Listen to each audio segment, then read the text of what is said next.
Well, good evening and welcome to the Cosmic Watch. we will we'll get underway. We've had a few technical difficulties this evening, and we will get all of this cleared up and get underway. And that's the wonderful thing about the world today. You can always start over. You can always say, well, that's what I am going to do today. I'm going to start over, and I see. The reason that was ringing, it was another telephone. Here in the wonderful age of electronics, right? Let's just start all over again. I'm Franklin, and this is the Cosmic Watch, and we will get we're going to get underway now on this Friday night, July the 14th of 2023. So if you're born on this day, you're a Cancer. That's the emotional fourth house. Cancer is your sun sign.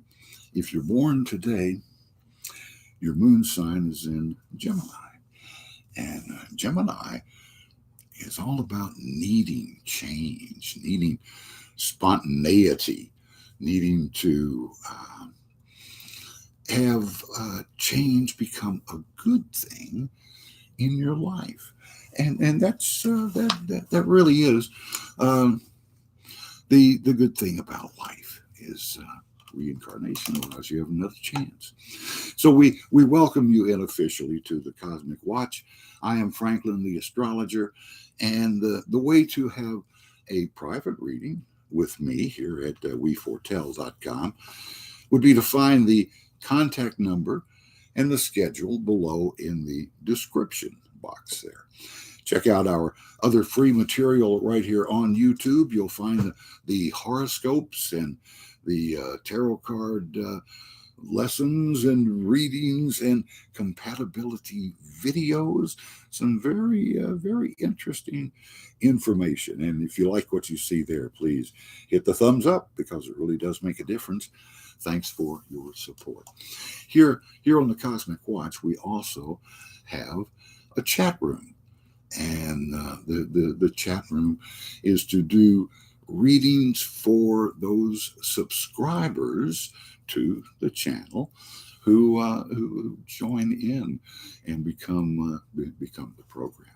We find out what's going on in their lives and how they're reacting to the different signs that come by, and the different things that we read in the sky.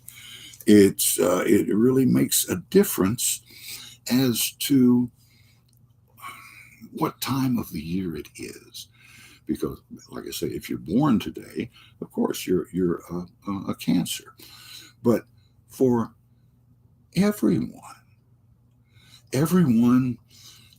no matter what sign you are, in this particular time of the year, in the Cancer birthdays time of the year, we all respond over emotionally, because we're overly ruled by the moon, and that's the Cancer influence. So this is why we study each sign as it comes along, because we're all going to feel the pull of the fourth house right now, and that means doing everything in order, not trying to do B before you get through with A, keeping everything in a very logical order and taking a series of small steps all in the same direction, rather than trying to skip over the boring parts of life. Jump from here to there, you don't know where you're going to come down.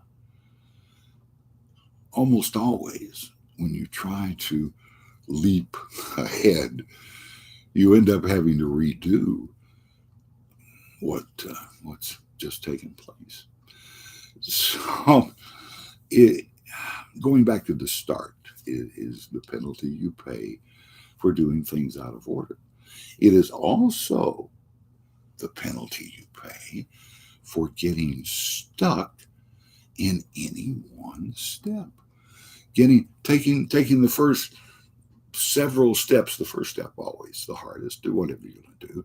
But you take another step and another step, and then you find a comfortable, pardon me, you find a comfortable spot.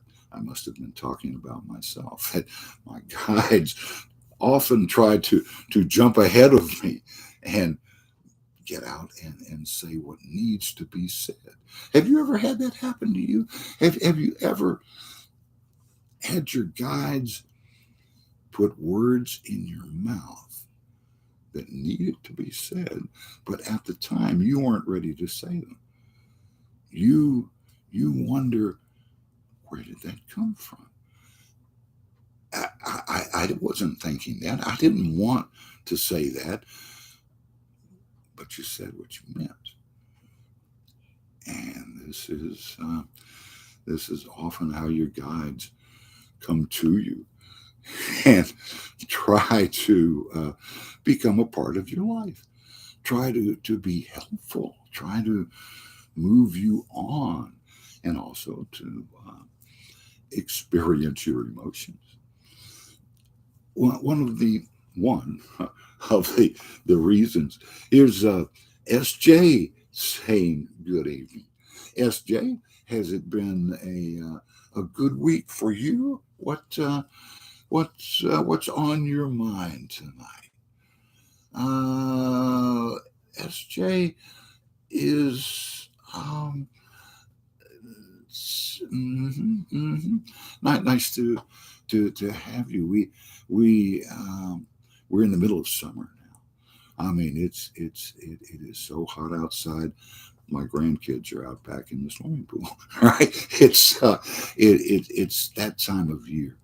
It really is a coming together time of the year where we can all take a deep breath and kind of let things catch up. It's been a hectic year. So much change going on this year. SJ says a good week. Cat was not feeling well, but doing better. The cat, the pet. Our pets are such a barometer of our own feelings. They pick up what you are feeling. And here's Heather saying hello and asking how I am this evening. And I am, Heather, doing very well. Very well. Things have actually begun to fall back into gear now after the solstice, and after delay, now we're moving again. SJ says that I love my pets. Pets communicate with us. They let us know exactly how they're feeling. Uh, a pet can't lie, right? I mean, they'll push you to get treats, right? They know, what's behind door number two. Heather says, right, my uncle's been doing very well. We were talking last week about Heather's uncle, and this is the healing time. This is we're about to hit the new moon here, and this is a time for healing.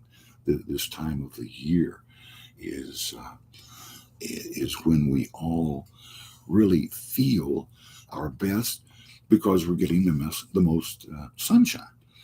And vitamin D is a wonderful kick in the behind. You get out in that sunshine, and like anything else in the world, you can get too much of it. heat, as it turns out, is the biggest natural disaster killer in this country. And, from one end of the country to the other. SJ says, pull a card for me, and thank you. My health is improving. Yes. Well, let's see. SJ, what? Ooh, blast from the past. The card is renewal. These rebirth. That's what this is hit, and to have the eternal cycle. And we were talking about your pet. The eternal cycle is birth, death, and rebirth. There have been times when the only bodies available on this planet right after the Ice Age were animals. And there were souls who wanted to reincarnate. They took what was available. I think this was the beginning of having souls spend time within a pet. And this is the wonderful thing about animals, how truthful they are. Here's Cody coming in and asking how I've been. It's a good time for getting together. Today's number, if you add up today's date, July 14th, 2023, you come up to 19. So a person born today is a 1 plus 9 equals 10. 10, the first double digit number. 10 represents the end of the old cycle and the beginning of the new cycle, all in one. And it's really the beginning of the second set of numbers. Humans, guides. 10 is being able to communicate with your spirit guides. It's reaching that level of doing it.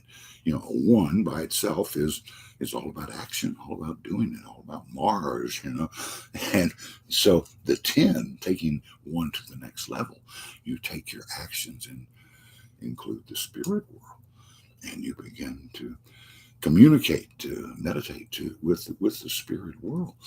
And Cody says, doing all right. Let's see if we pulled a card on Cody tonight. For what's going on. Oh, Cody, this is obviously a woman with money that she wants to give to you, invest with you. It's someone that wants to do you a good deed, wants to do you a favor, Cody, and you're reluctant to accept it from that particular person. Whatever the relationship is between you're reluctant to allow good things from people that you have second thoughts about. Man, that's really a dilemma, and it's really a test from your guides. This is it's the Good Samaritan, right? Can you accept the help of your enemy? Can you accept the fact that your enemy might have a good idea, Mr. Politician? That's what we're talking about here. And Cody says, the card is a Taurus. Taurus, and the second house, ruled by Venus, all the love planet, and Venus's higher octave is Neptune. Right, the higher roll of 2 is 12. You go from Taurus to Pisces to the 12th house. And now you're talking about taking that love and communication of Taurus to a new level, to the level of including yourself. As you talk to your guides, what you're doing is talking to your higher self. And you're including yourself in your list of people I'm going to do things for. And we get so involved in doing things for other people, we forget about ourselves. And this is when your guides trip you up and say, "Hey, wait a minute, take a little time, put yourself back on the list. Do for yourself what you do for other people. You don't have to do more for yourself, but you don't have to do less for yourself in order to do more for other people." That's the great thing about giving to other people, is it just increases what you have. It increases your ability to be able to give to those who need it most.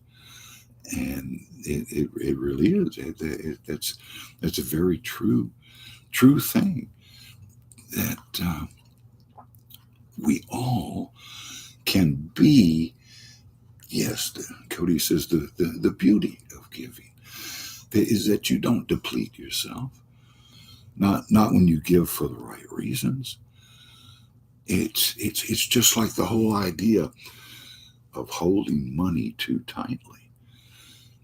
What do? We dig up gold in one part of the world so we can bring it home and bury it in Fort Knox here, so our friends and neighbors won't steal what we have. It's a terrible thing to have possessions. It really is. And possessions are what tie us to this material world. The most important astrological horoscope reading that's ever been done was for the Buddha. In the Buddha's age, about 300 years before the time of Jesus, the only people who got personal astrological readings for were heads of state and their children. The Buddha was the son. He was a prince of one of the several kings that were in India at that time. So they have the wise men come in and they do the reading for the Buddha at his birth, and it says, if this one connects to the material world, he is going to accumulate great wealth. But if he connects to the spirit world, he will get great redemption or forgiveness. He will find his own redemption, his own forgiveness, and surely he did, yes. But his father said to himself, "Wouldn't I rather have a rich child?" And of course, to tie into the material world, the Buddha's father gave him everything. He had 2 palaces. He had his elephants had gold chains on them.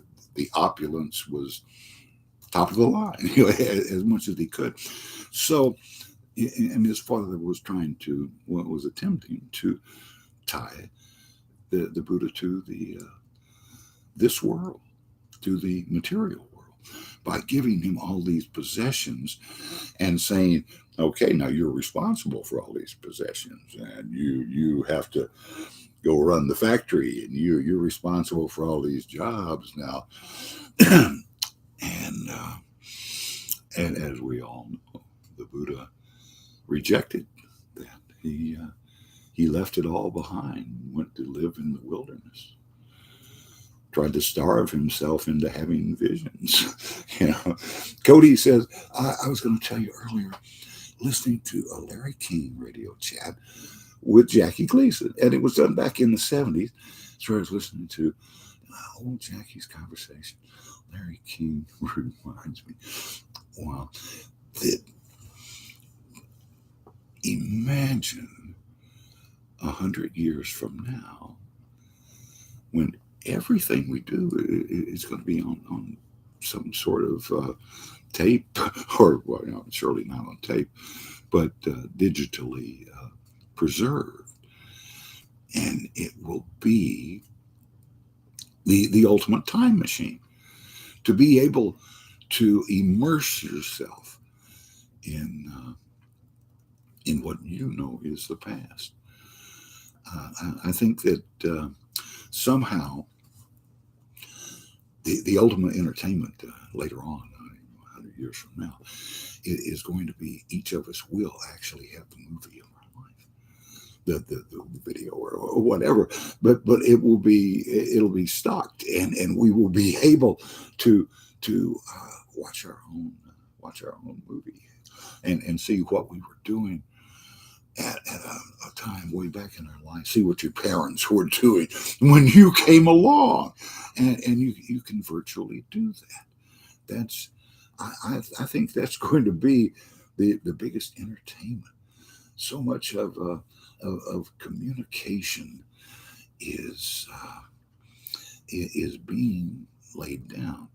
This thing they call the cloud is apparently bottomless, topless, as far as storage goes, and that's always the thing that makes you get rid of things, right? Is you run out of storage space on your computer or whatever. And Cody's saying, okay, SJ said, um, yeah, okay. So Cody says the way that Jackie Gleason was talking reminded me of the chat room here. And SJ says, I'm retired and need to find something to do. Man, that's how I felt about 15 years ago.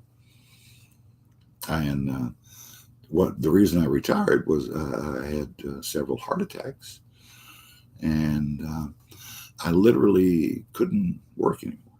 Couldn't go out and do anything, and I had to find a new job. And at almost 60 years old, I had to retool and find something that I could do from here in my room. And this is it. This is 15 years later of finding what it was that I needed to do, and having my guides lead me to this point. What a fantastic thing to know that your guides care enough to take you where you want to be, where you need to be, where you're supposed to be. SJ says, sat at my computer all day, 66 years old. SJ, I'm 73, and life began in my 60s. I mean, my whole new life. It's and I tell you what, not having to go to work and have a boss and it's just it's so much easier on you to work for yourself, to find something where you really feel like you're in control of your own destiny. Heather says, I had to step away. Friend updating me on her dad, major heart blockages, and grandma just got back home from the hospital about hers. Boy, oh. This is Heather, the way that people are coming through your life right now is to show you that they care, that they're and they deserve your care. Don't want to work. And Cody says the way he explains the stuff reminded me of, Well, and I consider that to be a great compliment, Cody. That's you're talking about a man who obviously cared about other people and got out there and did something about it, and that's living your life, and to know that you are on the right path, because I mean that's what's always held back from us is our destiny, our why. What are we doing all this for? Heather says, my friend and I used to be really closer when younger, and when I've heard about her dad, I miss her right away. Yeah, messaged her. That's Heather. That is the wonderful thing about this electronic age is we are able to send messages in real time. Writing a letter and they don't get it for several days, uh, it's just not the same. Instant communication is is about living in today. You have no time to live in the past. You can imagine what the future might be, but you have hope for a brighter future. That's what living in today gives you. Um, Cody says that was old broadcast from the 1970s, and this is when they were actually putting these things on tape, but before they went back in and digitalized everything else.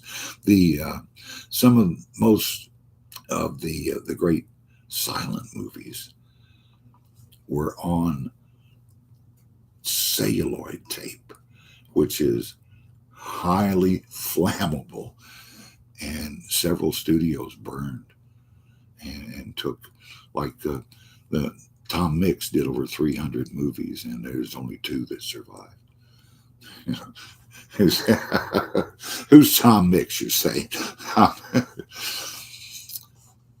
on the Beatles, Sergeant Pepper's Lonely Hearts Club Band, where they take all of the most famous people they could find and did caricatures, pictures of all these famous people.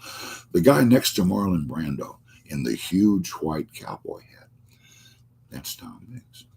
Tom Mix was a real cowboy who was a cowboy star in silent movies around in the early 1900s. And the reason that Tom Mix got into the movies was his pet. His horse, Tom Mix was a horse whisperer, and his horse was named Tony.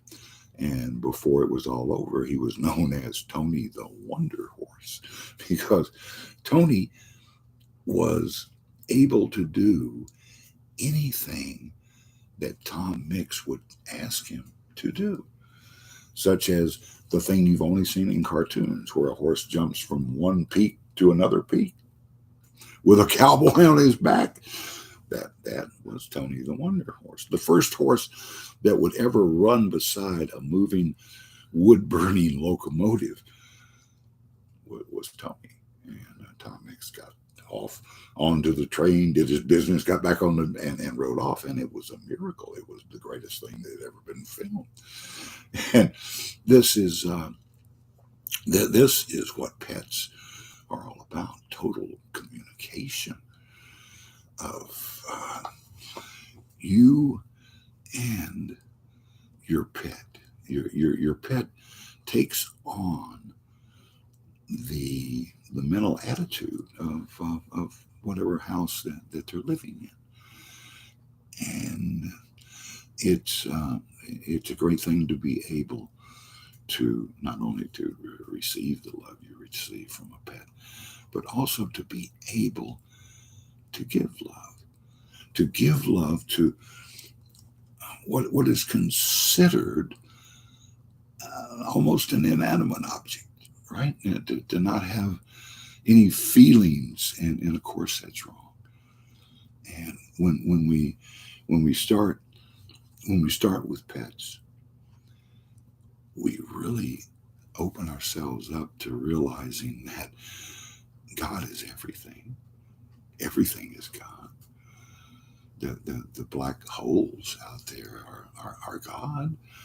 The, the darkness of outer space that supports the planets, the stars. This is God. God is what holds everything together. God is what's between. God is everything you can't see and with the human eye. And one of the great clues to the spirit world being inside of us is that people have always bowed their heads to pray when they want to speak to God. They don't they don't do this. They do this. They look inside themselves because that's where your higher self is. That's where God resides. Cody saying they're talking about the variety show, 70s primetime shows going on at that time, and the other stuff from his past and the future plans as well. Imagine someone in about 1970, and they're already, like 70 years old, as Gleason would have been at that time. Imagine the changes that you've seen, but what you must almost be fearful of, the changes that are coming. You I wonder what he foresaw as as the future world. I mean, you can see what Walt Disney saw in the future. Walt Disney creates Disney World to have a place where he and his children can enjoy entertainment and together, can be together as a family. The whole idea that Disney had of the future was better togetherness, coming together. And there's Cody says Gleason was born in 1916, would have been in his 50s and 60s at that time. So imagine Gleason sees people walking on the moon, and he's born in 1916. Oh man, to have seen airplanes come into existence. Imagine that. It's incredible what has happened in the past 125 years, as the world's population has expanded. Time seems to be getting faster and faster, and we seem to be, as far as the future of the world, it seems to be getting here faster and faster and faster all the time. And so we're seeing more and more change during our lifetime. So what is, it's up to us to react to the change, to be able to change with the world. And Cody says he's seated and being born right at World War One. Okay, so imagine if you're born at the end of World War One, and the entire planet disarms. There was such horrible loss of life in World War One that the Allies all disarmed. When World War II broke out, the cannons in France were still being pulled by horses and mules. Most of the cannons in England were in museums. They had actually disarmed. There were no more armies. And of course, in the middle of this, there springs up some armies, and of course people take advantage. The reason, the actual reason for World War II is World War One. When at the end of the war, the Allies, and that's the United States, France, England, decided that they were going to have reparations. And they decided that Germany was going to have to pay this fantastic sum as reparations for what had happened in World War One, them starting the war. So the other stipulation was that this money could not be paid back in trade, in goods. It had to be in gold, and gold only. And they asked for more gold than existed in the world at that time. And Germany was bankrupt. They had to turn over all of their assets. So I mean, literally, people are starving. Now, this is how Hitler comes to power. This is why they were looking for any kind of a change had to be better. And the biggest the biggest thing that a lot of people saw was that the industrialists, Henry Ford, the great industrialist of this country, was so much against trade unions, and he connected trade unions to communists, that he was actually on the Nazis' side. He right, because of the way that he thought about trade unions. SJ said, saying thank you. SJ, thanks for being here this evening. If anything else I can go over with you, let me know. Cody says he wasn't crazy about it back in the 70s. CBS wanted him to drop the variety series, just the hour-long Honeymooners episode. Listen, I think it's fine to cancel the show. And this is the way the networks treated people in those days. I mean, they owned the airways out there, right? SJ saying yes. And Cody, you're an old soul. You know, that's such an interesting concept. We can recognize that in each other. That the soul has been here before. This soul has experience. And there's also another type of soul that can be recognized, and that's those who are part angel. And it is a fact. Think about this for a moment. What is Immaculate Conception but the mating of angels and humans? This is why the book of Enoch had to be removed from the Bible when the Roman emperor, that living God, decided that Rome was going to take over Christianity. They had to rewrite the Bible literally to cover things like Enoch, who is said to have walked with God for 300 years and then spared death by walking into the clouds. These are these people. Enoch in the book that he wrote, and you want amazing. Enoch wrote 3 different books in 3 different lifetimes, all written by the same soul. The books of Enoch are what the wise men read to know about the birth of Jesus. So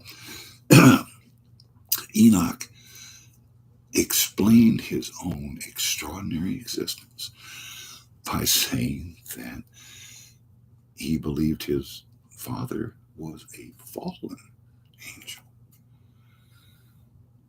So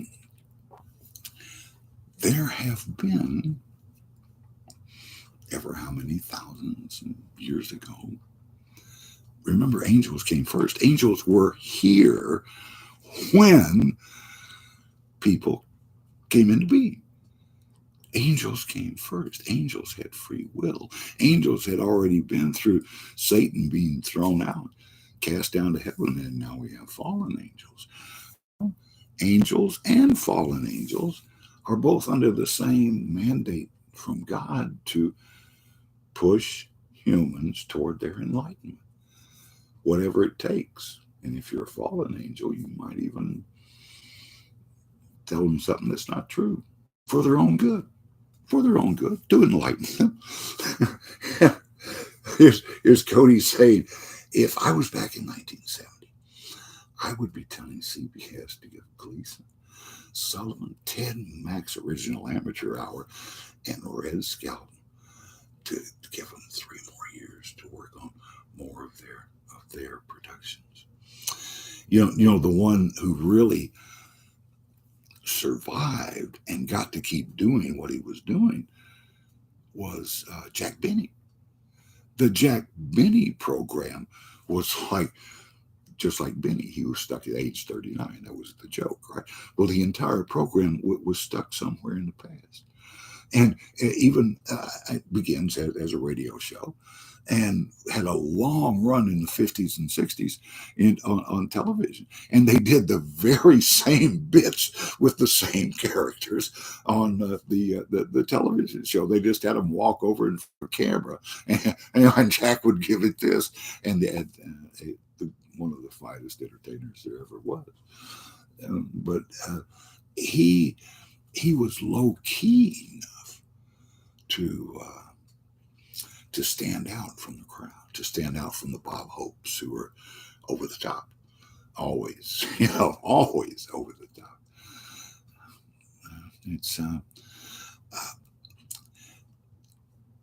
Do you know why the Hollywood sign was put up? In 1949, a home builder was building a suburb in Hollywood. Live right here with the stars. And the original sign said Hollywood Land. And that is thinking. That is bringing people together with a common interest. Commonality is the thing that early television had, and then the entertainers, they were not superstars. The word had not been coined. They were common people, and that's how they attracted their viewership, their listenership on the radio, was because people could identify with them. People, before Johnny Carson, the Tonight Show was hosted by Jack Paar. Jack Paar was a very cerebral type of host. Came out of New York City, and his feelings got hurt because they told him, I believe it was over a joke he had told, and the network, the censors, they told him that please don't do that, and he took such umbrage to it that he quit, walked off, because they had tried to tell him what to do. And one of the famous scenes of all time is Jack coming back and saying, I'm sorry, I was wrong, I'm back. And being able to do that is one of the greatest gifts It doesn't matter if you're an entertainer or whatever. The way to influence people is to tell them the truth. When people believe you, sure they're influenced by you. So being able to communicate with the average citizen out there, that's how we bring ourselves together in commonality. How we can all help each other. And before Jack Parr, Steve Allen back in the 1950s. Steve Allen is possibly the funniest man that was ever on television. He could. Steve Allen is the one who convinced Elvis Presley to go out there and sing with a hound dog on his lap. And that bit of self-effacing is what turned Elvis Presley into a megastar. It is what had him accepted by the country at a time when people were not really into what he was doing. And that simple act of being very embarrassed by what he was doing, and yet carrying on and singing and being nice to the animal. You could tell by the way that the animal looked at Elvis that he was a kind soul. He wasn't a dog kicker, right? And that is what actually sold the country on Elvis Presley at a time when right over in my neighboring city of Memphis, Tennessee, they were burning Elvis records. Elvis was thought to be the devil because of the bad influence he was having on children. So Elvis got lucky, right? The country at that time used the draft board to disappear people. It's what they would try to do to Muhammad Ali, right? They didn't need him in the army.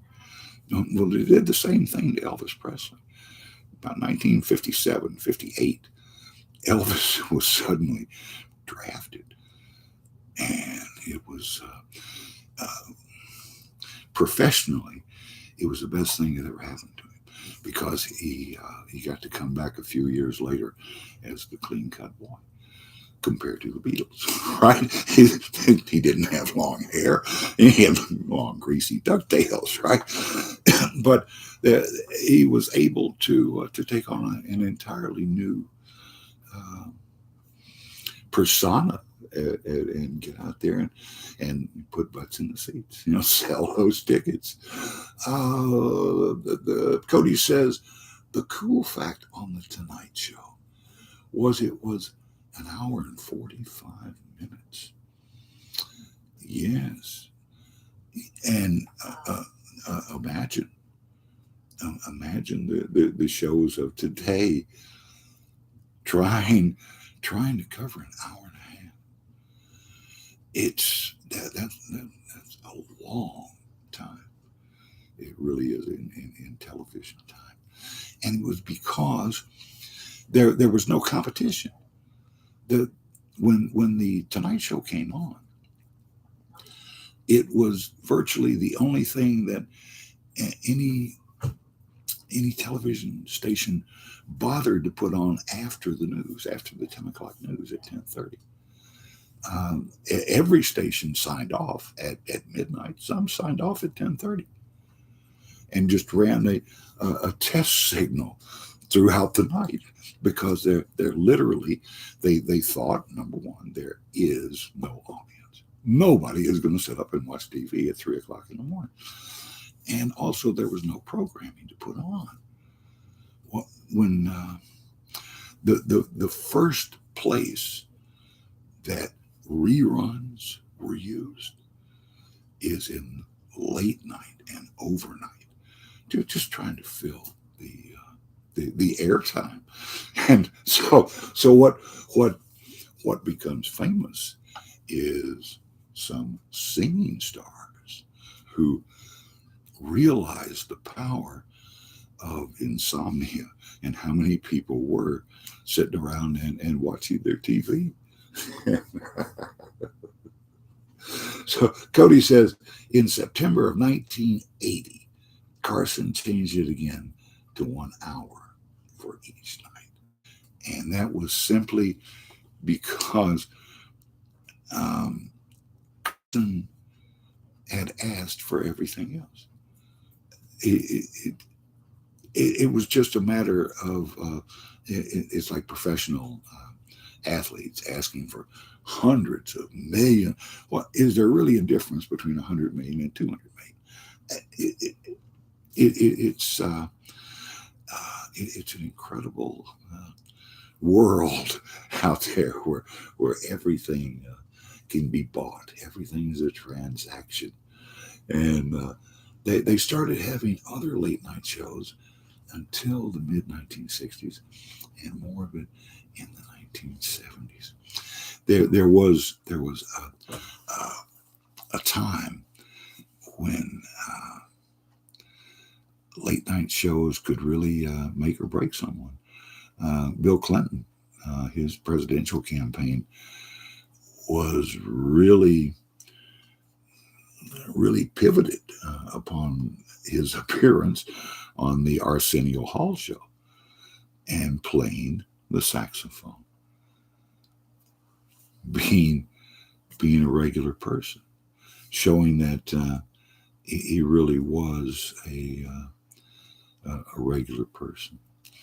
And that's the beauty of TV, is it truly reveals even what you don't want it to reveal. It's always been that way. It's you can see in the eyes of people on television. You can, if they're straining to get you to try and believe something, or if they're just telling you what they believe. And this is true of everyone in the world. We all believe what works for us. Of course we do. Well, we have this great mind that can look into the future and show us what we think is about to happen. Ooh-wee. SJ says, I missed the TV back then because it was so personal. It was really, you felt like you could identify with the people. And then this is the big change, I think, in what cable TV brought us by having to have programs for 100 channels. And it really didn't matter what it was, as long as there was something on there, something going. And this is the whole problem with news, with television news. It was a very compartmentalized thing in the 1960s. There's only three choices. There's only two news services, news wires to bring a nation worldwide. But in this country, there were only two news services. And there were only three networks that actually did news. They all monitored each other so they could virtually do the very same stories as we knew it for about 15 or 20 years. And then comes along a gentleman named Ted Turner down in Atlanta. And Ted owns a local Atlanta TV station. And what he sees is that local TV station up in Chicago, WGN, that owns a newspaper, a local TV station in Chicago that owns the Chicago Cubs and broadcasts the Chicago Cubs games. So Ted Turner decides to buy the Atlanta Braves and put on a uniform and be the manager. And it was the sorriest thing that ever happened to baseball. So when that disaster was over, what Ted did was invent cable news. Worldwide web, and it all came together. It all happened at the same time. And suddenly we had 24 hours of news that had to be covered somehow. Had to be covered. The advertising had already been sold. The news is pre-sold. You've got to put something on. Now, in the beginning, all they did was just tape an hour of news and play it over and over again. And of course, that didn't last long. And they finally hired enough people to have live, 24 hours.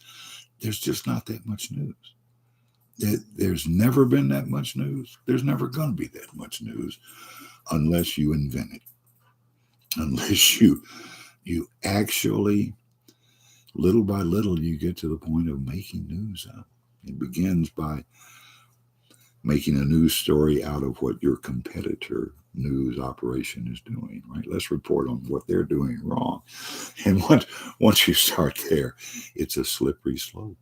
The news that we have now is not news.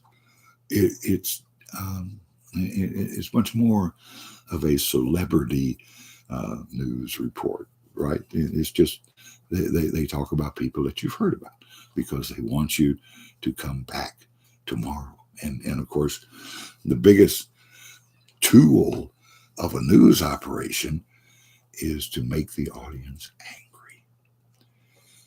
Make them get, throw a brick at the TV, the way they used to treat Howard Cosell. It's if you can stir up that kind of passion, and we've all seen it done over nothing,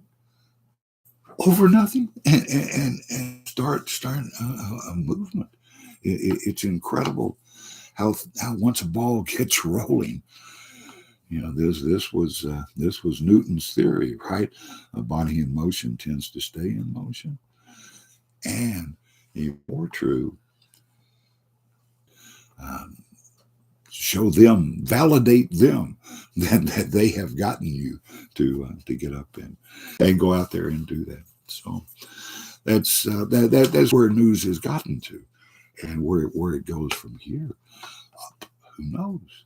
It's reached an absurdity of sort of a parody of itself. And at this point, Walter Cronkite, Huntley Brinkley, these were people who were the most respected people in the news business, and we